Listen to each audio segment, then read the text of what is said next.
Alrighty, guys.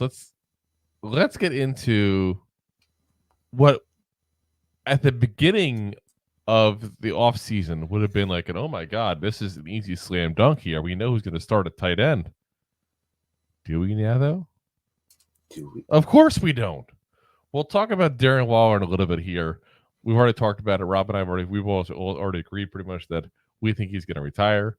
There's more news than that. We'll give you that in a little bit here, guys, later on the show. But the talk becomes now: who's going to start at tight end? Is it Daniel Bellinger, who's now going to his third year? Can't believe that already. Or it's impressive. Is it rookie Theo Johnson? And there's going to be a legit battle here, guys, for that number one spot. You know, if Waller does happen to come back and we're wrong, then Waller will obviously be number one. These guys will still be fighting it out for number two. As we find out who does number two work for. Oh, damn, you beat me to it. I knew you were doing it. I knew you were doing it. So you got Daniel Bellinger first. He had, I think I don't want to say amazing, but he had a better than expected rookie season. I think that's a fair statement to say. Better than expected rookie season. He's a hard worker. He's respected in the building. He's got blocking upside, that is just key when you've had issues with keeping the, quarterback on his feet. But he also had a down year last year. He's likely never going to be a great receiving threat. He may peak at average, but he's never going to be the next Travis Kelce, Mark Andrews. No. That's not going to even, George Kittle. I mean, hell, he's not going to be Darren Waller. Like, it's just not there, guys. I still think he could be a guy that gets 300-400 yards a season. I'm not saying he's a nothing and never get the ball. I'm not saying he's Howard Cross, who is there for blocking as a third tackle, basically. Pretty much. But he's closer to Howard Cross than he is to Mark Bavaro.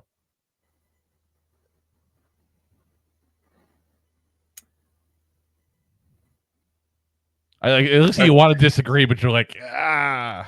It's hard to because he's the guy, like, when we drafted him, what did we say? He's a blocking tight end. Yep. He's not going to do much in the receiving game. Yep. He had a great receiving as a rookie tight end, had a great receiving year for what was available to him. Better than expected rookie year. Definitely giving and him then, once again, you said we went downhill, but then again, you also are competing against Waller. I think his ability to block will give him the ability to get yards in the receiver room. Just because he's not going to be the guy that you're going to be like, I'm going to light him up every single time, once every 3 downs, where he's going to go run downfield. That's not the guy he's going to be, but he's going to be the guy to turn around and get you 5 yards on the play because he's going to set up and block and, do a little slant or whatever. What gets me on him is while the blocking is considered his best asset, okay? And maybe this is an unfair statement to make. Maybe I'm playing way out of left field here, guys. And if you think so, feel free to tell me that. But the blocking has been so bad the last couple of years. And he's been on the roster. He's been healthy for most of it. A little bit of time missed his rookie year because of that eye injury when he went a little Red Ryder BB gun and poked his eye out. Shoot your eye out. That's basically what happened. But, besides that little bit of time, he's been on the field. And look how bad the blocking has been on this team. Can you really say he's made a huge impact there? And again, that's not me saying he's going to be so good to block that it doesn't matter how bad the guards are, how bad Evan Neal is. But I'm asking the question that we really can't answer, because the only way to do that is to go back in time, do a little share and turn back time, and go ahead and take him out of the game and see what happens. You can't do that, obviously. But I think it's safe to say that even if he had an impact on how well the passing protection was overall, I can't sit there and say it was a huge impact because the blocking was shit. Well, we could also look at 2 years to last year of how that offensive line looked. You pick up Waller, who is not a blocking tight end.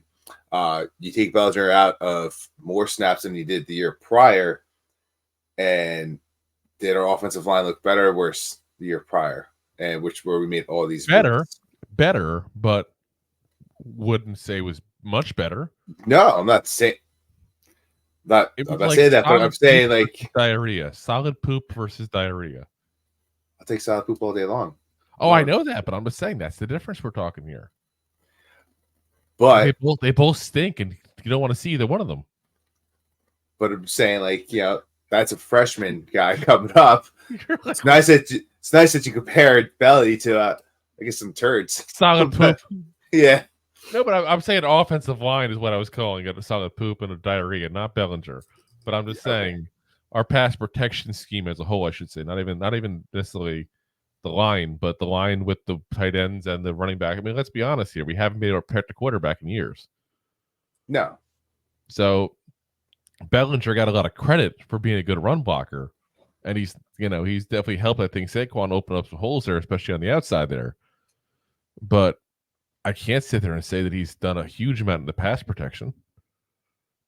I really can't. And again, he's played alongside crappy offensive line. I'm not sitting there and saying that. But it's like, I feel like, and maybe I'm out of left field again with this. I've said a lot today. I've been saying some crazy stuff today. I'm in that mood. Just loco. Don't you know I'm loco? A little Cypress Hill. But I feel like he gets a pass amongst fans. Like, we knock every single player except for Andrew Thomas in the offensive line. And I get it. Andrew Thomas should not get blocked, should not get talked about in a negative light whatsoever. The guy's amazing what he does. But why does Bellinger get the pass? Like, am I crazy for thinking that? Well, what do we get him? 4th round? Yeah, and I get that part of it. He's done well before he was drafted, but especially his rookie year, like, he came out, we didn't expect anything. He looked better than what we projected. He caught the ball, so yeah, you get a little bit of a pass when you play above expectations. Now we're sitting there rebuttaling it because you take a top 5. Now you get a top 5, tight end in the receiving aspect, which is not Bellinger's strong point, if you will.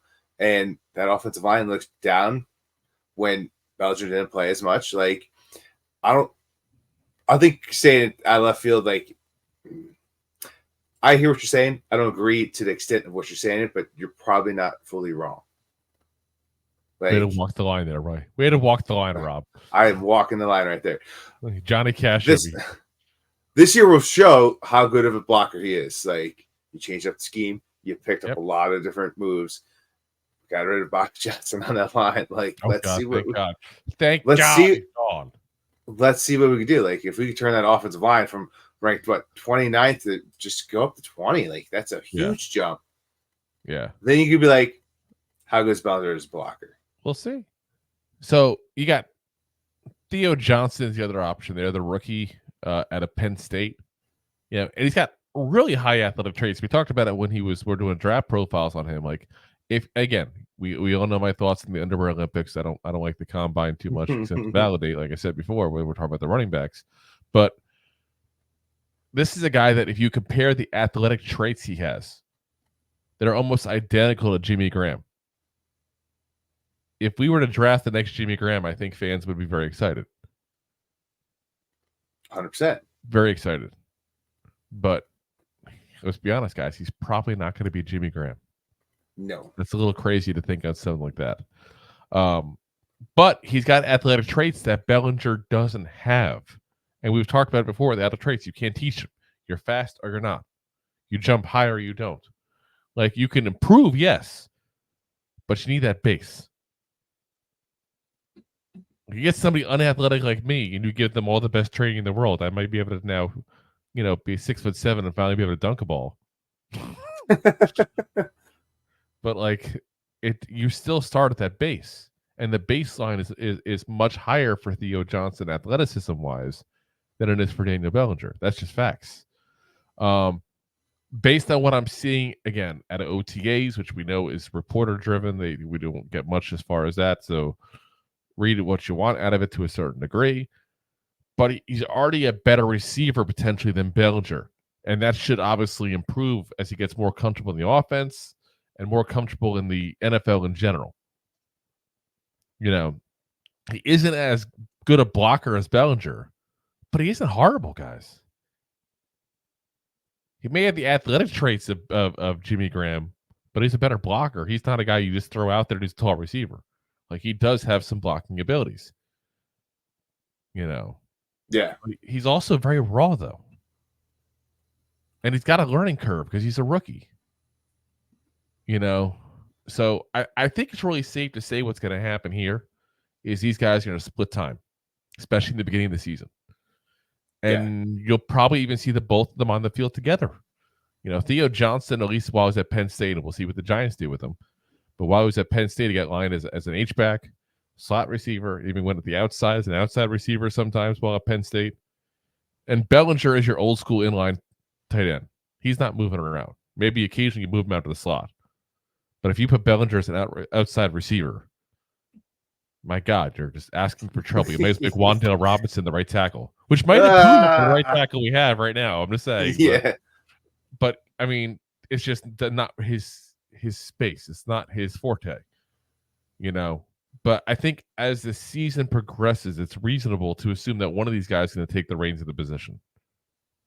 And it's also reasonable to think that potentially because of their difference in styles, who gets more playing time also may just end up depending on who the opponent is that week. 100%. We're going to play Cleveland. Let's go ahead and put Daniel Bellinger on the side that Myles Garrett lines up. Yeah. That's something I was going to say. I can see a lot of like 22 setups. Yeah. 2 tight end, two running backs here. Like, or you take Theo, you put him in the backfield as fullback with Singletary or something like that. And yeah, they're gonna get inventive of how they use these guys and how they pull in the reins. I agree with you 100%. So, and then like you said, 100% playing Myles Garrett. What do? You take the better blocker, obviously, and you put him against him to help try to stop. That force. I mean, you got Andrew Thomas looking to stop him, but I mean, it's still even Andrew Thomas used some help against Myles Garrett. that's a tough task.